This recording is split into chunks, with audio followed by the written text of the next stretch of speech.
الحمد لله رب العالمين والصلاة والسلام على أشرف الأنبياء وسيد المرسلين سيدنا ومولانا وحبيبنا محمد وعلى آله وأصحابه أجمعين. اللهم صل على سيدنا محمد وعلى آل سيدنا محمد كما صليت على إبراهيم وعلى آل إبراهيم في العالمين إنك حميد مجيد. أعوذ بالله من الشيطان الرجيم. بسم الله الرحمن الرحيم. ويوم نبعث في كل أمة شهيدا عليهم من أنفسهم وجئنا بك شهيدا على هؤلاء ونزلنا عليك الكتاب تبيانا لكل شيء وهدى ورحمة وبشرى للمسلمين. إن الله يأمر بالعدل والإحسان وإيتاء ذي القربى وينهى عن الفحشاء والمنكر والبغي يعظكم لعلكم تذكرون. اللہ تبارک و تعالی نے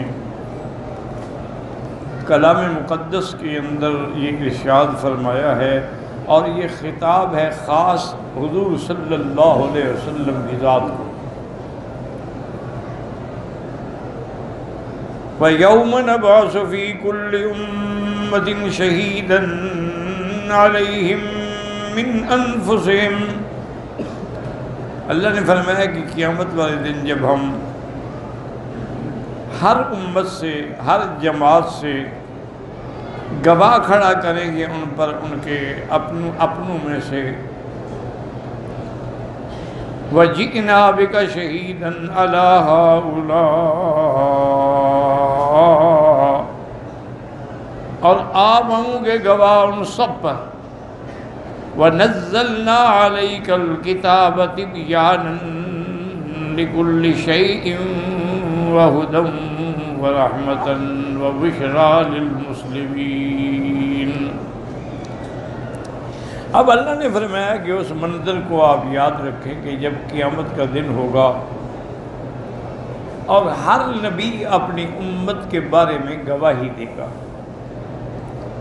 جب اس سے سوال کیا جائے گا کہ انہوں نے آپ کے ساتھ کیا معاملہ کیا، تو وہ بتائیں گے کہ یا اللہ ہم نے ہر ممکن جد و جہد کی، دعوت دی، تبلیغ کی، لیکن یہ اپنے کفر پہ اور اپنی ضد پہ اڑے رہے اور ایمان نہیں لے آئے. اب اس کے بعد یہ بھی ہے کہ ایک اور روایت میں ہے کہ وہ مشرکین جن کے خلاف انبیاء گواہی دیں گے تو وہ یہ ایک سوال اٹھائیں گے کہ یا اللہ یہ تو ہمارے زمانے میں انبیاء تھے ہی نہیں، تو یہ کیسے گواہی دے رہے ہیں؟ گواہ کے لیے تو یہ ضروری ہوتا ہے کہ وہ موجود ہو، وہ حاضر ہو، اسی لیے شاہد کا معنی حاضر بھی ہے. تو اللہ تبارک و تعالی انبیاء کو حکم دیں گے بھی تم اپنی اس محنت پر کوئی گواہ لا سکتے ہو؟ وہ کہیں گے کہ ہاں حضور محمد مصطفیٰ صلی اللہ علیہ وسلم گواہی دیں. تو اب حضور صلی اللہ علیہ وسلم تمام انبیاء کے لیے گواہ بنیں گے اور عرض کریں گے کہ یا اللہ یہ سچ کہہ رہے ہیں، ان نے تیرا دین پہنچا دیا ہے لیکن قوموں نے انکار کیا اور کفر کیا ہے، تیرے نبی جو ہیں وہ سچے. اب سوال یہ پیدا ہوتا تھا بھی حضور کیسے گواہی دیں گے، کیونکہ یہ انبیاء تو حضور سے پہلے گزر چکے اور وہ امتیں بھی پہلے گزر چکی، تو اب حضور پاک کیسے گواہی دے رہے ہیں؟ تو اس کا آگے اللہ نے جواب دے دیا کہ ہم نے جو آپ پر قرآن اتارا ہے اس میں یہ ساری بات موجود ہے. تو جب اللہ کی وحی آئی، اللہ نے جبریل بھیجا، اللہ نے قرآن اتارا، تو قرآن پاک نے سب کچھ کھول کے رکھ دیا. اسی لیے قرآن جو ہے وہ پہلی کتابوں کی تصدیق کرنے والا ہے. اب یہاں قرآن پاک کی یاد رکھیں کہ کتنی صفتیں آئی ہیں. پہلی تو ہے تبیان لکل شیء، ہر چیز کو کھول کے بیان کرنے والا. دوسری اس کی صفت کیا ہے؟ وہ ہدن، وہ ہدایت کرنے والا. اور تیسری صفت اس کی کیا ہے کہ وہ رحمتن، اور ماننے والوں کے لیے وہ رحمت ہے. اور چوتھی صفت اس کے لیے کیا ہے کہ وہ بشریٰ للمسلمین، جو ایمان لانے والے لوگ ہیں ان کو خوشخبری دینے والا. اب تبیانا لکل شیء سے کیا مراد؟ اس پر بڑی بڑی علماء نے بڑی بڑی دقیق بحثیں کی ہیں اور بڑے بڑے اسرار و حکم بھی بیان کیے ہیں. چونکہ قرآن ایک ایسی جامع کتاب ہے کہ فقہا نے اسی سے مسائل استنباط کیے. محدثین کرام نے بھی اللہ کے قرآن کے مطابق حدیثوں کو ملایا، جو حدیث قرآن کے مخالف ہے اس کو چھوڑ دیا. اور اسی طرح یعنی جتنی بھی دنیا کے اندر اہل علم ہیں سب نے اسی قرآن سے فائدہ اٹھایا. اور سنت کا مسئلہ جو ہے حدیث مبارکہ وہ بھی اللہ کے قرآن سے سمجھ آیا کہ یعلمکم الکتاب والحکمت، حکمت سے مراد سنت. ما آتاکم الرسول فخذوہ وما نہاکم عنہ فانتہوا. اچھا، اس لیے قرآن میں علماء نے لکھا ہے کہ کوئی ایسا فن بھی نہیں جس کا ذکر قرآن میں نہ ہو، چاہے وہ صراحتاً ہو یا اشارتاً. اب دیکھیں جیسے درزی کا کام ہے، کپڑے سینا، کپڑے کو جوڑنا، تو اللہ کے قرآن کی آیت ہے وَاتَّفَقَا عَلَيْهِمَا يَخْصِفَانِ مِنْ وَرَقِ الْجَنَّةِ. جب آدم و حوا کے کپڑے اتر گئے تو فوراً انہوں نے درختوں کے پتے جوڑ جوڑ کے اپنے بدن کو چھپایا. تو انہوں نے وہی کام کیا، یہ کپڑوں کو جوڑتے ہیں، وہ پتوں کو جوڑ رہے. اسی لیے علماء نے فرمایا کہ جو نجارے کا کام ہے، درخان کا کام ہے، اس کا ذکر بھی قرآن میں ہے کہ اللہ نے نوح علیہ السلام کو حکم دیا تھا کہ وَصْنَعِ الْفُلْكَ بِأَعْيُنِنَا، ہماری نگرانی میں آپ کشتی تیار کریں. تو سب سے پہلے کشتی بنانے والے حضرت نوح علیہ السلام ہیں. جبریل علیہ السلام نے آ کے ان کو تعلیم دی اور انہوں نے کشتی بنائی. تو نجارے کا کام بھی گویا کہ قرآن میں اس کا ذکر بھی موجود ہے. اور اسی طرح جو لوگ غواصی کرتے ہیں یعنی غوطہ خور ہوتے ہیں اور اندر سے چیزیں نکال، اس کا ذکر بھی کل بناء وغواص. اللہ نے سلیمان علیہ السلام کو بنانے والے بھی دیے تھے اور سمندروں کے اندر غوطہ خوری کر کے اندر سے پتھر اور ہیرے نکالنے والے بھی دیے تھے.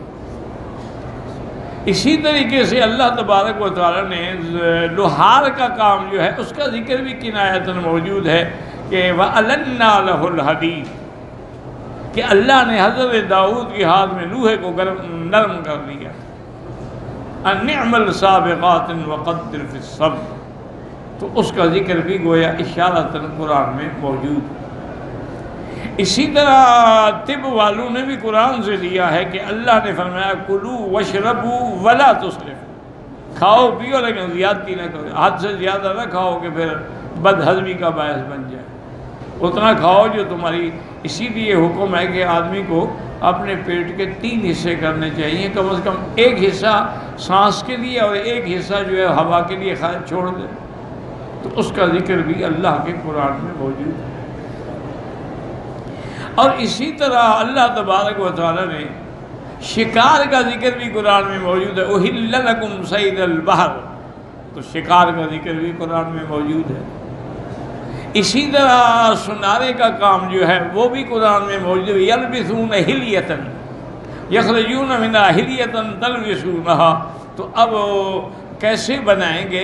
سنارا ہی بنائے گا، ہمارے نہیں بنائے.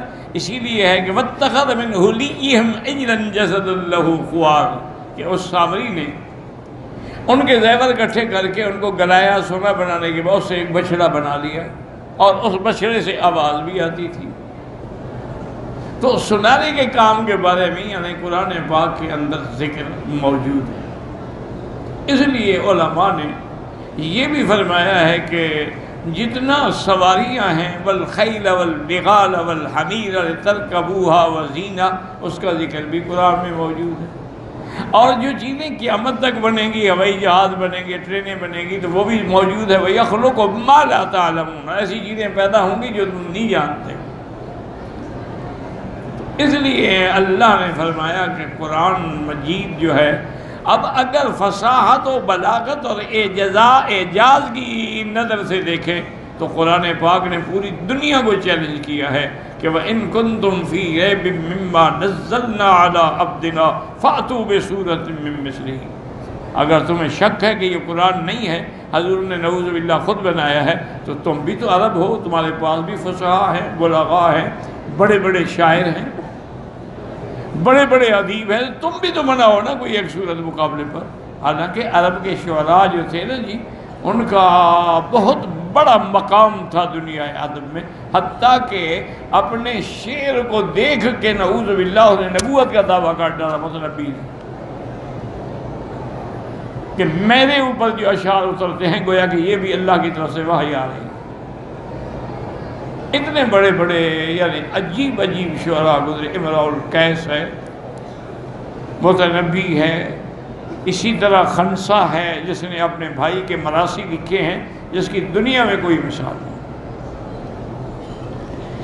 اس کا بھائی فوت ہو گیا، اس کے لیے اس نے مرثیے لکھے تھے، بڑے زبردست مراثی ہیں۔ اچھا، اللہ کی شان ہے، اللہ نے مہربانی کی، وہ بی بی خنسا مسلمان ہو گئی۔ اب جب مسلمان ہو گئی تو ایک دن اس کی سہیلیاں جو تھیں وہ اکٹھی ہوئی، انہوں نے کہا خنسا یہ تم نے کیا کیا کہ تم نے شعر کہنا ہی چھوڑ دیا، اب ہمیں تو کوئی شعر سناؤ۔ اس نے کہا جب سے قرآن پڑھا ہے شعر کہتے شرم ہے، کہ کیا شعر کہوں، جب میں نے قرآن جیسی فصاحت و بلاغت دیکھی ہے تو اب مجھے شعر کہتے ہوئے شرم آتا۔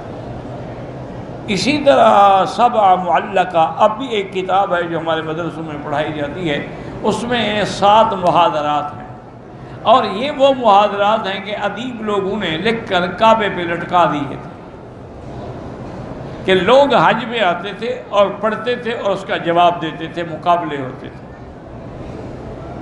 ایک مسلمان کے دل میں بھی خیال آ گیا یار یہ بڑے بڑے شاعر جو ہیں یہ معلقات لٹکا رہے ہیں تو میں بھی کوئی چیز، اس نے ایک چھوٹی سی سورت قرآن کی منتخب کی، انا اعطیناک الکوثر فصل لربک وانحر ان شانئک ھو الابتر، یہ لکھ کے کعبے کے غلاف کے ساتھ لٹکا دیا۔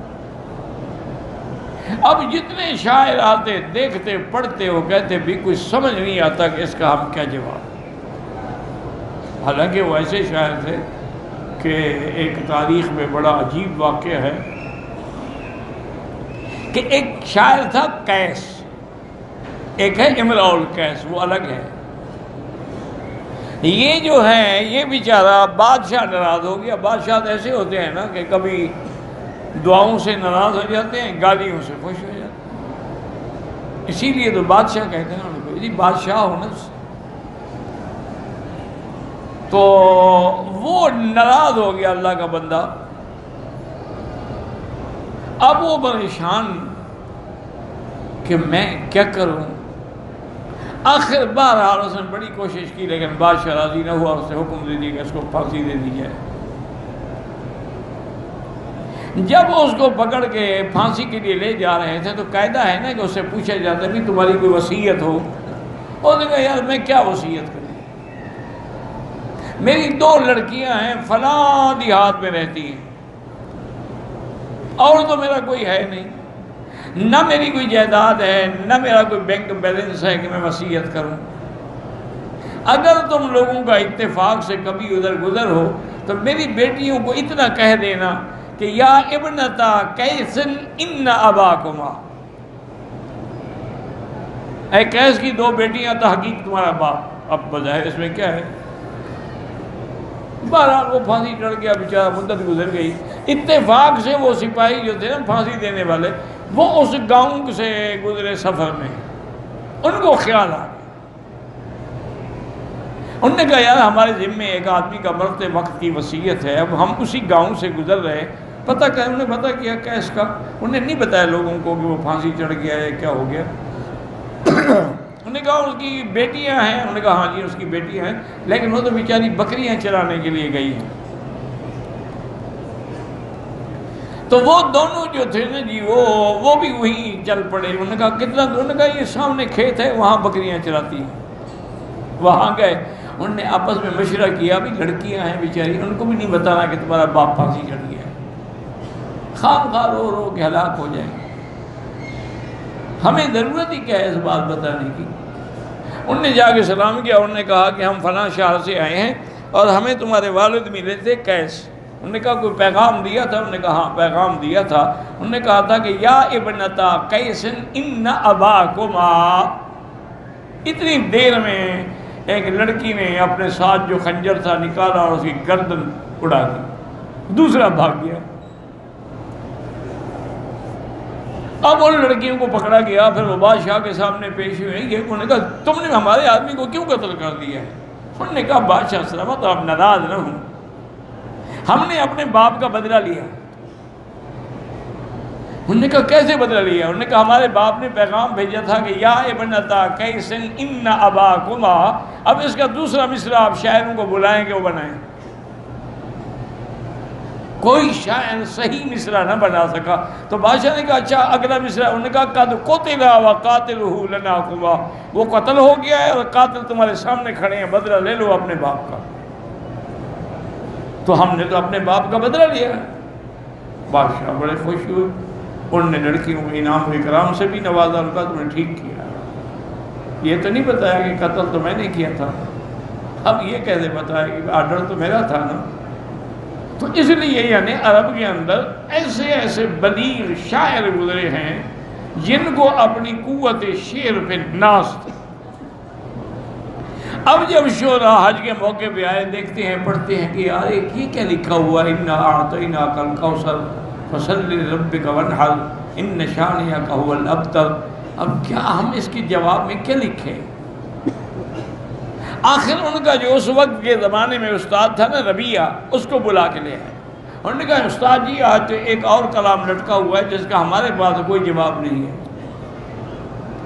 اس نے آگے پڑھا اور غور کیا، غور کرتا رہا، کہا کہ کاغذ قلم لے آؤ۔ کاغذ قلم لے آئے، اسے کہا اس کے اوپر یہی لکھو اور نیچے لکھو واللہ لیس ھذا من کلام البشر، خدا کی قسم یہ کسی بندے کا کلام نہیں، اور یہ بھی اس کے ساتھ لٹکا دے۔ تو ان کو بھی یہ اعتراف تھا، دیکھیں نا جی انسان تو انسان ہے، جنوں نے قرآن سنا تو ایمان لے آئے۔ انسان تو چلو پھر بھی ایک اشرف المخلوقات ہے، جن تو آگ کی پیداوار ہے، لیکن جب انہوں نے قرآن سنا حضور پاک کی زبان سے فوراً سلام لے آئے۔ تو اس لیے اللہ نے فرمایا یہ قرآن جو ہے ہر چیز کی کھول کھول، لیکن ایک بات یاد رکھو، یہ ساری باتیں میں نے اس لیے بتائی ہیں کہ لوگوں نے زور لگایا ہے لکھنے کے قرآن میں یہ بھی ہے، حالانکہ یہ ساری بحثی فضول ہے۔ قرآن کا ان چیزوں سے کیا تعلق ہے کہ قرآن تمہیں ہوائی جہاز اڑانا سکھائے، دریا میں کشتیاں چلا۔ تبیانا لکل شیء کا معنی یہ ہے کہ قرآن کے اندر ہر وہ چیز جو حلال ہے، جو حرام ہے، جو حدود ہیں، جو قصاص ہے، ان کا بیان ہے۔ اس لیے اللہ نے اپنے پیغمبر کو وہ ساری چیزیں بتلا دی کہ یہ چیز حلال ہے، یہ چیز حرام ہے، یہ حدود ہیں، یہ قصاص ہے، یہ سارے احکام بتا دیے گئے۔ حیض والی عورت کا مسئلہ ہے، چاند کے بارے میں مسئلہ ہے، اور کئی اللہ کے راستے میں خرچ کرنے کے یہ سوال تھے، یہ قرآن نے سب کھول کے بیان کر دیے۔ ان باقی یہ چیزیں اگر اس سے مفہوم ہوتی ہیں، ہوتی رہیں، لیکن قرآن کا مقصد یہ نہیں ہے، کیونکہ اگلا لفظ خود ہدایت بتا رہا ہے، وَتِبْيَانًا لِكُلِّ شَيْءٍ وَهُدًى، وہ تو ہدایت ہے۔ إِنَّ هَذَا الْقُرْآنَ يَهْدِي لِلَّتِي هِيَ أَقْوَمُ، یہ قرآن ہدایت دینے والا ہے۔ اسی طرح فرمایا الف لام میم ذَلِكَ الْكِتَابُ لَا رَيْبَ فِيهِ هُدًى لِّلْمُتَّقِينَ، یہ ہدایت دینے والا ہے۔ اور اسی طرح فرمایا یاد رکھیں کہ یہ رحمت بھی ہے، قیامت میں اپنے پڑھنے والوں کو چھڑائے گا، قیامت میں ان کی سفارش کرے گا۔ اور فرمایا یہ قرآن جو ہے بشارت بھی ہے، خوشخبری بھی ہے ان لوگوں کے لیے جو اسلام لے آئے ہیں۔ فرمایا وَبُشْرَى لِلْمُسْلِمِينَ کہ تمہارے لیے بشارت ہے، تمہارے لیے اللہ کی جنت تیار ہے، اللہ تم پہ راضی ہے۔ تو اس لیے قرآن جو ہے وہ بشیر بھی ہے، قرآن جو ہے وہ نذیر بھی ہے۔ اس لیے آگے فرماتے ہیں ان اللہ یامر بالعدل والاحسان وَإِيتَاءِ ذِي الْقُرْبَى وَيَنْهَى عَنِ الْفَحْشَاءِ وَالْمُنكَرِ وَالْبَغْيِ يَعِظُكُمْ لَعَلَّكُمْ تَذَكَّرُونَ۔ اللہ تمہیں حکم دیتے ہیں عدل کا اور احسان کا۔ یاد رکھو عدل کا معنی اگر سامنے رکھا جائے وہ تو ہے برابر کا انصاف، لیکن یہ معنی نہیں ہوتا کہ برابر کا انصاف ہو۔ اب دیکھیں لڑکے کو 2 حصے ملتے ہیں وراثت میں، لڑکی کو آدھا ایک ملتا ہے، تو یہ پھر برابر تو نہ ہوئے نا۔ اسی سے بعض لوگوں نے کہا ہے کہ نہیں مرد عورت برابر ہے۔ بھئی اللہ کے بندے کیسے مرد اور عورت برابر ہے؟ انہوں نے کہا جی عدل جو ہے تو عدل تو یہی ہے، تو یہ معنی نہیں ہے۔ عدل کا معنی یہ ہے کہ آتے لکل ذی حق حقہ، ہر حق والے کو حق دو، یہ عدل ہے۔ اگر 2 آدمیوں کے درمیان فیصلہ کرنا پڑے تو انحکم بالعدل، انصاف سے فیصلہ کرو، یہ نہ دیکھو کہ میری جماعت کا ہے اور یہ میرا مخالف ہے۔ اور بعض علماء نے فرمایا، حضرت ابن عباس نے فرمایا کہ عدل کا معنی ہی یہ ہے کہ لا الہ الا اللہ، اللہ کی وحدانیت کا اقرار کرو۔ انہوں نے کہا عدل کا معنی یہی ہے۔ اور اسی طریقے سے حضرت سفیان بن عیینہ فرماتے ہیں کہ عدل کا معنی یہ ہے استواء السریرۃ والعلانیہ۔ کیا معنی؟ تمہارا ظاہر اور باطن ایک ہو۔ یہ نہیں ہے کہ ظاہر میں تو تم ماشاءاللہ بڑے پارسا اور بڑے پیر اور بڑے بزرگ بنو، اور جب علیحدہ ہوں کار دیگر میں کنند وہاں جا کے ایسے کام کرو کہ شیطان بھی شرما جائے۔ نہیں، یہ عدل نہیں۔ عدل یہ ہے کہ دونوں برابر ہو، علانیہ بھی برابر ہو اور سریرہ بھی برابر ہو۔ اسی طرح فرمایا کہ اللہ تبارک و تعالیٰ نے یہ بھی بتلا دیا کہ والفحشاء والمنکر، اور اللہ احسان، اصل احسان کا معنی یہ ہے کہ ان تعبد اللہ کأنک تراہ، ایسے نماز پڑھو جیسے تم کو ہے کہ خدا کو دیکھ رہے ہو۔ یہ مقام احسان ہے۔ ایک ہے نا اسلام، ایمان اور احسان، احسان یہ ہے۔ اور اس کے بعد وَإِيتَاءِ ذِي الْقُرْبَى، رشتہ داروں سے صلہ رحمی کرو، کیونکہ جو قطع رحمی کرتے ہیں اللہ ان کو اپنی رحمت سے کاٹ دیتے ہیں۔ تمہارے رشتہ دار ہیں ان کے ساتھ صلہ رحمی کرو۔ صلہ رحمی کا معنی یہ ہے کہ ان کے دکھ سکھ میں مدد کرو۔ یہ معنی نہیں ہوتا صلہ رحمی کر کے ان سے رشتہ کرو، رشتہ نہ کرو تو صلہ رحمی نہیں، ان کی ہر دکھ سکھ کے اندر معاونت کرو۔ وَإِيتَاءِ ذِي الْقُرْبَى وَيَنْهَى عَنِ الْفَحْشَاءِ وَالْمُنكَرِ، اللہ فواحش، محرمات اور منکرات سے منع کرتے ہیں۔ اور بغی کا منع ہوتا ہے زنا، اس سے بھی اللہ منع کرتے ہیں۔ اور قرآن میں تمہیں یعظکم، تمہیں اللہ نے حکم بھی دیا ہے، نہی بھی دی ہے۔ کیوں؟ لعلکم تذکرون، تاکہ تم نصیحت پکڑو، اور جب نصیحت پکڑ لو تو پھر آگے اللہ کا پیغام پہنچاؤ۔ تو ان آیات مبارکہ میں اللہ تبارک و تعالی نے عظمت قرآن کا بھی ذکر ہے اور عظمت مصطفیٰ کا بھی ذکر ہے، صلی اللہ علیہ وعلا آلہ و اصحابہ وسلم تسلیما کثیرا کثیرا، واللہ اعلم۔